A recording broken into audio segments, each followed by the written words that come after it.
चीनको स्वशासित राज्य तिब्बतबाट भागेर आएका खम्पाहरूले सुरु गरेको विद्रोह नै खम्पा विद्रोह हो।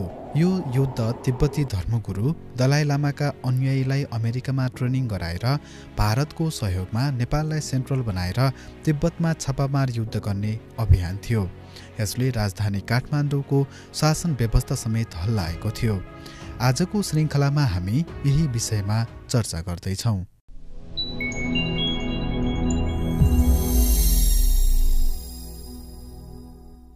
सन् 1949मा चिनिया कम्युनिस्ट पार्टीको नेतृत्वमा सम्पन्न भएको चिनिया जनवादी क्रान्ति पश्चात पूर्वी एसियामा फैलिरहेको साम्यवादी लहरलाई रोक्ने उद्देश्यसहित अमेरिकाको जासुसी संस्था सिआइएले चीनबाट तिब्बतलाई टुक्र्याउने उद्देश्यका साथ यो अभियानको सुरु गरेको थियो। सम्झौता बिना समाप्त भएको कोरियाली युद्ध 25 जुन 1950 देखि 27 जुलाई 1953 पश्चात अमेरिकामा साम्यवादी राष्ट्र रुस र चीनको विरुद्ध गुप्त रणनीतिको योजनामा थियो। तिब्बतमा भइरहेको चीन विरुद्धको विद्रोह उसका लागि अनुकूल रहेको अमेरिकी गुप्तचर संस्था सेन्ट्रल इन्टेलिजेन्स एजेन्सी सिआइएले आफ्नो सरकारलाई जानकारी गराएको थियो। सफल क्रान्ति पश्चात माओ सेतुङले तिब्बतको शान्तिपूर्ण मुक्तिको लागि भन्दै 6 अक्टोबर 1950मा चिनिया जनमुक्ति सेनालाई तिब्बत पठाए। चीनले तिब्बती स्थानीय सरकारलाई वार्ताको लागि आमन्त्रण गर्यो। तिब्बतमा सरकारले डोपाई डवाङ जिग्मेको नेतृत्वमा पठाएको प्रतिनिधिमण्डल र चीनबीच 23 मे 1951मा 17 बुँदे सम्झौता भयो। सो सम्झौता प्रारम्भमा दलाई लामाले पनि सहजै स्वीकार गरेका थिए।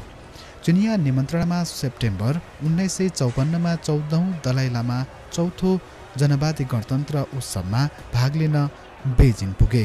त्यहाँ उनको रुसी प्रधानमन्त्री निकिसा खुसेब, भारतीय प्रधानमन्त्री जवाहरलाल नेहरू, ब्रिटिस दूत एवं अन्य विशिष्ट व्यक्तिहरूसँग मैत्रीपूर्ण भेटघाट भयो। उनी माओसँग निकै प्रभावित भए। तर चीन र तिब्बतको सम्झौताले तिब्बतको हित नहुने भन्दै अमेरिकाले दलाई लामालाई तिब्बत छाडेर संसारलाई यसबारे जानकारी गराउन खबर पठायो। दलाई लामाले भारतीय प्रधानमन्त्री जवाहरलाल नेहरू र चिनिया प्रधानमन्त्री चाउ एन लाईबाट समेत तिब्बत समस्या शान्तिपूर्णता समाधान हुने आश्वासन बारम्बार पाएको भए पनि अमेरिकी गुप्तचर निकाय सिआइएले विद्रोहका लागि उनको परिवारका सदस्य र विश्वासिला पात्रहरूमाथि पकड मजबुत बनाइरहेको थियो।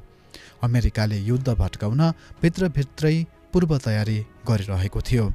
विश्वासिला विद्रोही पात्रहरूलाई अमेरिकामा गुरिल्ला एवं सशस्त्र युद्धको तालिम दिन थालियो। युद्ध अगावै सञ्चार उपकरणहरू सञ्चालनमा ल्याइयो। जासुसी र सूचनाको लागि तालिम प्राप्त गुरिल्लाहरूको पहिलो जत्था 1957को मध्य शरद ऋतुको बिहान प्यारासुटबाट तिब्बतमा झारियो। यो कार्यले 1961सम्म निरन्तरता पायो। पछिल्लो समयमा भारत पनि खुलेर स्वतन्त्र तिब्बतको पक्षमा लाग्दै गयो। चीन विरोधी गतिविधि नगर्न लासाह सरकारलाई चीनले सुरुमै चेतावनी दिएको थियो। तर अमेरिकाको सहयोग पाएका विद्रोहीहरूले चीन विरोधी कार्य जारी राखे। अन्ततः तिब्बती विद्रोही र चिनिया सेनाबीच 1959 देखि 1960मा निर्णायक रक्तपातपूर्ण सशस्त्र युद्ध भयो। दुवैतर्फ ठूलो संख्यामा हाताहाती भयो। चीनले स्थिति नियन्त्रणमा लिन हवाई आक्रमण सुरु गरे पश्चात केही भागेर भारततर्फ पसे भने केही नेपाल। 31 मार्च 1959मा दलाई लामा निर्वासनको खोजीमा उत्तरतर्फ फ्रन्टियर एजेन्सी अरुणाञ्चल प्रदेश भारत आए। अमेरिकाको अनुरोधमा उनलाई शरणार्थी जीवन बिताउनका लागि हिमाञ्चल प्रदेशको धर्मशालामा शरणार्थी जीवन बिताउने व्यवस्था गरियो।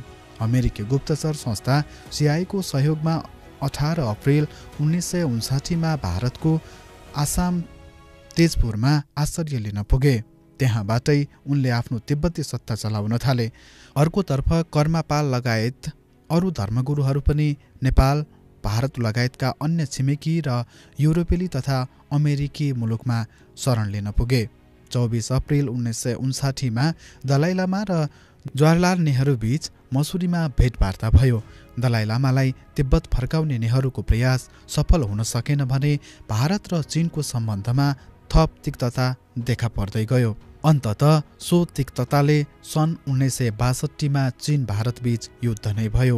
भारतमा रहेका दलाइ लामाले अमेरिकी र युरोपेली सरकारको साथ र सहयोग पाएपछि भूमिगत सशस्त्र गुरिल्ला तयार गरे।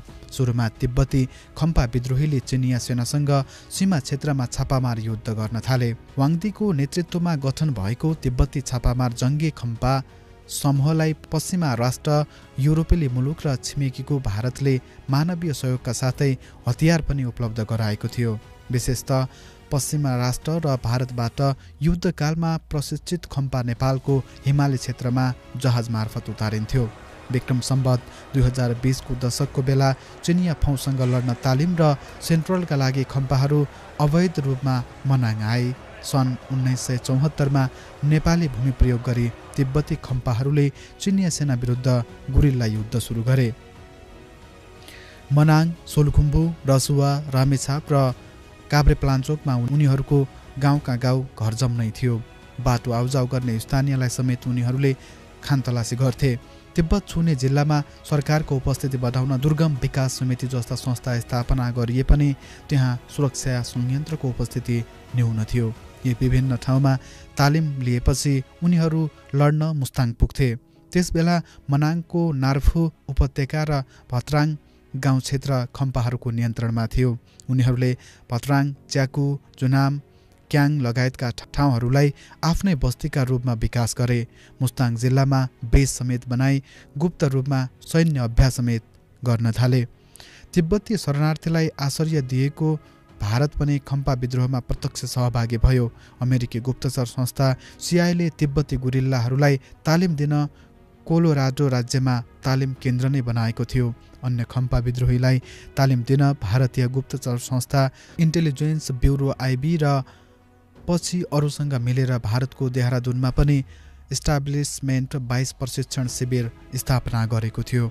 दलाइ लामा र नेपालमा परिचालित खम्पाहरूलाई तालिम र हात हतियार अलावा अन्य खर्चका लागि सिआईले हरेक वर्ष 17 लाख अमेरिकी डलर दिने गरेको थियो। तीमध्ये पहिलो तालिमका लागि सन् 1956 6 जना खम्पा युवा अमेरिका पठाएको थियो। दार्चुलाको लेपुलेकमा मारिएका वाङदी ती 6 जना मध्येका एक थिए। तालिमपछि चिनिया सेना विरुद्ध विद्रोहका लागि युवाहरूलाई हतियार र सञ्चार उपकरण दिएर एयरड्रप हवाई जहाज मार्फत सिआईले तिब्बत पुर्याउने गरेको थियो। सुरुमा खम्पा विद्रोहीको सङ्ख्या करिब 2000 रहे पनि त्यसको 2 वर्षमै त्यो बढेर करिब 10,000 पुगेको थियो। काठमाडौँ स्थित विभिन्न अमेरिकी मिसन तथा अमेरिकी दूतावास समेतले तिब्बतमा चिनिया सेना विरुद्ध हात हतियार गतिविधि भट्काउन खम्पाहरूलाई हतियार र वित्तीय सहयोग प्रदान गरेका थिए। खम्पाहरूका लागि आवश्यक अत्याधुनिक हतियार, खाद्यान्न सामग्री सिआई र अरूले खम्पाहरू भएका ठाउँमा पुर्याउने गरेका थिए। ती सामग्रीहरू खास गरी मुस्ताङको यार्फु, टाङ्गेबु र पूर्वका उलाङचुङ गोलाको याकमा खसालिन्थे। यस अतिरिक्त हतियार ढुवानीका लागि सिआईले काठमाडौँको सुइचाटार र रसुवाको थ्याम्बुचेतमा साना विमान बस्न सक्ने विमानस्थल समेत बनाएको थियो। यी क्षेत्रमा हतियार ओसार्नका लागि थाइल्यान्डको ब्याङ्कक स्थित अमेरिकी सैन्य अखडाबाट भियतनाम युद्धका लागि सिआईले जासुसी प्रयोजनका लागि स्थापना गरेको एयर अमेरिकाका विमानहरू परिचालन गरिन्थे। जति सहयोगका बावजुद पनि केही उपलब्धि हासिल नभएपछि अमेरिकाले खम्पालाई प्रदान गर्दै आएको सहयोग मात्रा क्रमशः कटौती गर्दै जाने सिआईले सन् 1969 दलाइ लामाका भाइलाई जानकारी गराएको थियो। उसले 3 वर्षभित्र विद्रोहीहरूको पुनर्वास योजना बनाउन पनि सुझाएको थियो। रसिया र चीनबीचको त्यो बेला सैद्धान्तिक एवं वैचारिक मतभेद थियो। रुस चीनलाई पाठ पढाउने संयुक्त समयको खोजीमा थियो। कतिपय इतिहासकारहरू सोभियत सङ्घका भारतीय राजदूतावासले दलाइ लामाको भाइ ग्यालोलाई अमेरिकामा मात्र निर्भर नहुन र रुससँग पनि सहयोग लिन सल्लाह दिएको र सोभियत गुप्तचर संस्था केजिबी र ग्यालोबीच वार्ता समेत भएको दावी गर्छन्। तर वार्ता निर्णयमा नपुग्दै यो विषय अमेरिकी जासुसी एजेन्सी सिआईको जानकारीमा आयो। अन्ततः अमेरिका चीनसँग कूटनैतिक सम्बन्ध कायम गर्ने नीतिमा पुग्यो। अमेरिकाले राज्य सचिव हेनरी किन्जिस्नर मार्फत वार्ता अगाडि बढायो। अन्ततः 6 फेब्रुअरी 1972 अमेरिकी राष्ट्रपति रिचार्ड निक्सनको ऐतिहासिक चीन भ्रमण भयो। तत्पश्चात अमेरिका तिब्बत मुद्दामा चीनसँग नरम रूपमा प्रस्तुत हुन थाल्यो। खम्पा विद्रोह नियन्त्रणका लागि 2028मा सरकारले हिमाली क्षेत्रका केही भागमा विदेशीलाई प्रवेश निषेध गर्यो। त्यसबेला चीन खम्पा विद्रोह र अमेरिका घुसपैठ नरोके आफ्ना सेनाहरूले हस्तक्षेप गर्ने चेतावनी चीन सरकारले श्री 5 को सरकारलाई दिएको थियो। त्यस्तो स्थिति पश्चात राजा वीरेन्द्रले सेना परिचालन गरे। त्यसबेला अमेरिका र रुसबीच शीत युद्ध चलिरहेको थियो, तर चीन र अमेरिका बीचमा भर्खरै मात्र कूटनीतिक सम्बन्ध कायम भएको हुनाले अमेरिका खम्पा विद्रोहीको पक्षमा खुलस्त रूपमा मैदानमा आएन। खम्पा विद्रोहीलाई चीनसँग लड्न हतियार बोकेर नेपालको उत्तरी क्षेत्र आउने भारतीय जहाजलाई समेत उडानमा प्रतिबन्ध लगाइयो।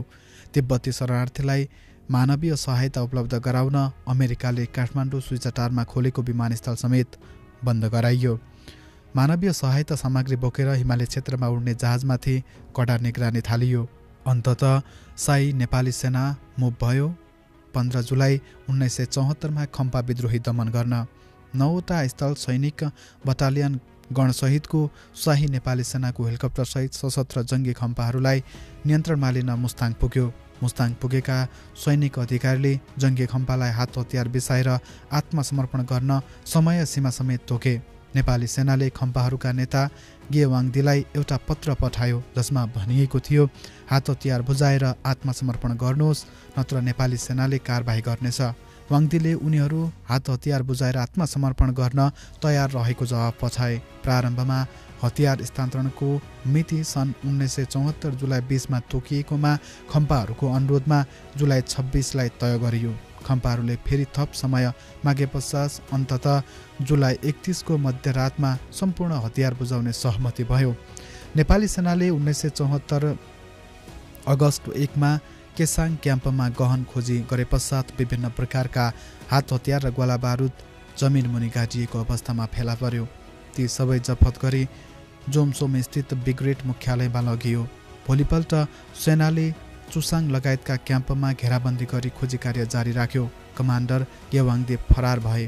नेपाली सेनाले खम्पा क्याम्पहरूबाट बम, पिस्तुल, मोटार, गोली लगायत धेरै हतियारहरू बरामद गर्यो। सेनाको अगुवाईमा तिब्बती खम्पा नियन्त्रणको प्रयास थालिएसँगै केही छापामार पक्रिए, केहीले आत्मसमर्पण गरे। विद्रोही कमान्डर र वाङदीले विभिन्न बहाना बनाउँदै मुस्ताङ छाडी आफ्ना फौजहरूका साथ प्रहरी चौकी लुट्दै धर्मशाला भारततर्फ जाने बेला 15 सेप्टेम्बर 1974मा टिङ्कर लिपु डोटीमा शाही नेपाली सेनाको कारबाहीमा मारिए। खम्पा विद्रोह नियन्त्रणमा आएपछि हिमाली क्षेत्रलाई आश्रय स्थल बनाइरहेका तिब्बती शरणार्थीलाई नेपाल चीन छुने सबै दोसाँधबाट हटाइयो। तिब्बती छुने सीमा क्षेत्रमा रहेका केही तिब्बती शरणार्थीलाई 2032 सालमा पोखरा सारियो। काठमाडौँको स्वयम्भू बौद्ध लगायतका स्थानमा पनि शरणार्थीहरूलाई सारियो। हिमाली क्षेत्रमा शरण दिँदा पुनः चीन विरोधी गतिविधि संलग्न हुने आशंका हटाउन यसो गरिएको हो। शक्ति राष्ट्रहरूको न कोही स्थायी शत्रु हुन्छ न त मित्र। प्रभाव, विचार एवं प्राकृतिक स्रोत साधनहरूमाथि वैश्विक बजारमा आफ्नो एकाधिकार सुनिश्चितता राख्न प्रत्यक्ष अप्रत्यक्ष औपनिवेशिक वा सहयोगी राष्ट्रहरूको खोजी गर्नु मात्र उनीहरूको स्वार्थ हुन्छ भन्ने कुरालाई पुनः यस घटनाले स्पष्ट पारिदियो। नेपाली भूमिमा विदेशी सेना आएर छिमेकी देशका विरुद्ध लडाईँ गरेको यो तितो घटना स्वयं देशको सार्वभौम सत्ता उपर पनि गम्भीर प्रहार थियो।